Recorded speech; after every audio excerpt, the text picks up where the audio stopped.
Question वाचा आणि equation solve करा. सोप्या पद्धतीने परत एकदा इक्वेशन आपण बनवून त्याचे उत्तर सॉल्व्ह करण्यासाठी जे काही प्रॅक्टिस सेट आहे त्या प्रॅक्टिस सेट मधले उरलेले जे क्वेश्चन्स आहेत ते पुन्हा एकदा सॉल्व्ह करायचे आहेत आपल्याला. अगदी सोप्या पद्धतीने जसे आपण मागचे क्वेश्चन सॉल्व्ह केले तेच क्वेश्चन वाचून इक्वेशन तयार करून आपल्याला सॉल्व्ह करायचे आहेत. घाबरायची काहीही गरज नाही. अशा पद्धतीने आपल्याला उरलेले सगळे प्रॅक्टिस सेट मधले क्वेश्चन सोडवण्यासाठी मी अनामिका कुरुडे पुन्हा एकदा तुमच्या समोर आलेली आहे. शिवाय कोचिंग क्लासेस मध्ये तुमचं स्वागत करते आणि इक्वेशन ऑफ वन व्हेरिएबल पुन्हा एकदा स्टार्ट करते. जे काही आपल्याला 12.1 आपण जे कम्प्लीट केलेलं होतं त्याच्यानंतर जे 12.2 होता तो 12.2 मधले दोन गणित आपण काय केलेले आहेत तर सॉल्व्ह केलेले आहेत. पुढचे दोन गणित घेऊन पुढचे दोन प्रॉब्लेम घेऊन मी तुमच्या समोर आज पुन्हा एकदा आलेली आहे. चला तर मग आपण कोणताही उशीर न करता एकदा क्वेश्चन वाचणार आहोत आणि क्वेश्चन वाचल्यानंतर लगेच कसं इक्वेशन सॉल्व्ह करायचं, लगेच कसं इक्वेशन तयार करायचं हे पाहणार आहोत. तर मी जो काही आपला तिसरा क्वेश्चन आहे तो वाचणार आहे. पहा. The ratio of weights of copper and zinc in brass is 13:7. Find the weight of zinc in brass utensils weighing in 700 ग्राम. म्हणजे आपल्याला काय दिलेलं आहे तर आपल्याला रेशो दिलाय. कॉपर आणि झिंकचा रेशो दिलाय 13:7. म्हणजे 13/7 हा त्या दोन्ही मेटलचा रेशो आहे. त्या मेटलचा रेशो असलेलं जे काही युटेन्सिल्स म्हणजे जे काही भांड आहे, जे काही वस्तू आहे, जे काही पॉट आहे त्या पॉट मध्ये झिंक, वेट ऑफ झिंक काढायचंय. ब्रास दिलेला आहे तुम्हाला 700 ग्राम आहे आणि झिंक इन ब्रास तुम्हाला 700 ग्राम दिले आणि तुम्हाला वेट ऑफ झिंक असं काढायचं आहे. तर आधी आपल्याला काय दिलेलं आहे हे समजून घेऊया. ते समजून घेण्यासाठी आपण रेशो जो आपल्याला दिलेला आहे तो रेशो आपल्याला लिहायचा आहे. रेशो आपल्याला दिलाय कशाचा, ब्रास आणि रेशो दिलेला आहे आपल्याला ratio of brass and zinc. Ratio of brass and zinc किती आहे तर इज इक्वल टू 13:7 आहे. मग मी काय करते, जे ब्रास आणि झिंकचा जो रेशो आहे तो लेट्स 13x, 7x घेते. हे घेतल्यानंतर तुम्हाला माहिती आहे की दोघांची जी काही दोघांचं मिळून जे काही भांड तयार झाले त्या भांड्यामध्ये त्या भांड्याचं जे काही ग्राम आहे ते 700 ग्राम आहे. मग मी सरळ सरळ काय करणार आहे, जो काही आपला ब्रास आणि आता इथे लिहूया की weight of zinc and brass plus zinc is equal to किती आहे 700 ग्राम एवढं आपल्याला मिळालेलं आहे. 700 ग्राम. तर मी काय करते 13x plus 7x is equal to 700. हा जो आहे आपला तो रेशो तयार झालेला आहे. आपल्याला त्यांनी रेशो दिलाय 13:7 म्हणजे 13:7 दोघांचं रेशो दिलाय. कितीचं वेट किती आहे ते माहित नाही म्हणून मी लेट काय केलेलं आहे 13x, 7x घेतला. दोघांच्या वेटची जर बेरीज केली तर ती 700 ग्राम येते. हे एक इक्वेशन तयार केलं. सिंपल इक्वेशन आहे 13x plus 7x is equal to 700. या दोघांची बेरीज झाली 13 प्लस 7 20x झाला is equal to 700. x is equal to 20 multiply मध्ये आहे तो आपण डिवाइड मध्ये घेणार आहे. 700/2 हा 0 गेला, हा 0 गेला. 2 1 जा 2, 2 7 जा सपोज आपण रफ मध्ये करूया 700 इज इक्वल टू 20. ठीक आहे. 2 1 जा 2, 2 3 जा 6, 1 2 5 जा किती झालेला आहे 10. x इज इक्वल टू 35 असं आन्सर आपल्याला आलेला आहे. बघा आपण काय केलेलं आहे x इज इक्वल टू 35 काढलंय पण आपल्याला काय काढायचं आहे झिंकचं काय करायचं वेट काढायचंय. मग झिंक इज इक्वल टू जो काय आपला रेशो आहे तो 7x आहे म्हणून मग 7 × 35 करायचा.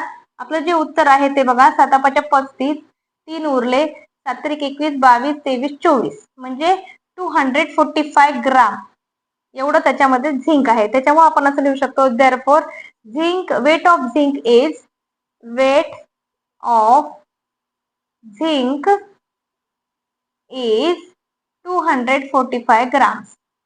आपल्याला रेशो दिला होता. रेशो वरून आपण काय केलेलं आहे दोघांची ऍडिशन करून एक इक्वेशन तयार केलं. एक इक्वेशन तयार केल्यानंतर x ची व्हॅल्यू काढली. x ची व्हॅल्यू काढल्यानंतर आपण त्या रेशो मधला जो काही झिंकचा पार्ट होता, झिंकचा भाग होता त्याच्यासोबत x मल्टिप्लाय केला आणि 245 ग्राम एवढं काय झालेलं आहे तर आपलं उत्तर आलेलं आहे. अशाच पद्धतीने आपल्याला दुसरा जो आहे पुढचा क्वेश्चन म्हणजे जो 4 नंबरचा आहे तो क्वेश्चन सुद्धा काय करायचा आहे सॉल्व्ह करायचा आहे. Find 3 consecutive whole number whose sum is more than 45 but less than 54. बघा काय सांगितलं गेलंय की जे काही आपलं कन्सिक्वेंटिव्ह म्हणजे काय, एका नंतरचे एक लगतचे जे काही नंबर्स आहेत ते नंबर्स काय करायचे आपल्याला काढायचे. ते नंबर्स काढताना त्यांनी एक कंडिशन दिलेली आहे, त्या सगळ्यांची सम केलेली आहे. जर ती सम केली तर लेस दॅन 45 यायला पाहिजे, सॉरी मोर दॅन 45 यायला पाहिजे आणि लेस दॅन 54 यायला पाहिजे. मग तो नंबर मी काय करते, सपोज 3 नंबर सांगितले, 3 नंबर्स म्हणजे आपण काय करूया, 3 नंबर्स घेऊया. लेट 3 नंबर्स घेतले, x-1 घेतला, x घेतला आणि x+1 घेतला. हे सपोज 3 नंबर घेतलेत. ते आपल्याला कसे पाहिजेत, लेस दॅन मोर दॅन 45 पेक्षा मोठे पाहिजेत. x-1, x+1 आणि लेस दॅन 54 पाहिजेत. अशा पद्धतीने आपल्याला ते गणित म्हणजे ते जे काही प्रॉब्लेम आहे त्या प्रॉब्लेम मधले आपल्याला काय पाहिजेत, नंबर पाहिजेत. तर मग मी काय करणार आहे, सपोज बघा आपल्याला कळाले की 45 पेक्षा मोठे पाहिजेत आणि 54 पेक्षा लहान पाहिजेत. तर मी काय करते, सपोज आपण जे नंबर घेतलेत x-1 x+1, तर या सगळ्यांची आपल्याला काय करायची आहे, ऍडिशन करायची आहे. 45 is less than x-1 plus x plus x+1 54. Okay, 45 is less than च साइन बघा, हा x म्हणजे 3x होतो. हा 1 आणि हा 1, हा +1 आहे, हा -1 आहे, कॅन्सल होतो. Is less than 54. नंतर आपण काय करूया की हे जे काही इक्वेशन आहे या इक्वेशनला आपल्याला काय करायचंय, डिवायडेड बाय काय करणार आहोत आपण, डिवायडेड बाय 3 करणार आहोत. मग 45 divided by 3, 3x divided by 3 and less than 54 divided by 3. जर असं केलं, 3 नी 45 ला जर आपण डिवाइड केलं, 3 1 जा 3, 3 5 जा 15, लेस दॅन 3 1 जा 3, x येणार आहे तो, लेस दॅन मग असा नंबर x असेल तो की जो 3 1 जा 3, 3 8 जा 24, 8 त्रिक 24, 3 8 जा 24 म्हणजे तो 15 आणि 8च्या मधला नंबर असणार आहे. देअरफॉर मग मी काय करणार आहे, एक तर तो 15 आणि 8च्या मधला म्हणल्यावर x इज इक्वल टू 16 येईल किंवा x इज इक्वल टू 17 येईल, कारण की 18च्या पेक्षा लहान आणि 15 पेक्षा मोठा. मग तो 16 किंवा 17 येईल. जर 16 घेतला, x इज इक्वल टू 16 घेतला तर x-1 काय येणार आहे, 16-1 इज इक्वल टू 15 येईल. परत x काय, x तर 16च आहे आणि x+1 is equal to 16 + 1 is equal to 17 येईल. ओके, असे 3 नंबर येतील. म्हणजेच काय, देअरफॉर 15, 16, 17 और आणि जर तो x इज इक्वल टू आपण काय घेतला, 17 घेतला, x इज इक्वल टू 17 घेतला तर x-1 काय होणार आहे, 17-1 इज इक्वल टू 16 येईल. x इज इक्वल टू 17 आणि x+1 is equal to 17 + 1 is equal to 18 येईल.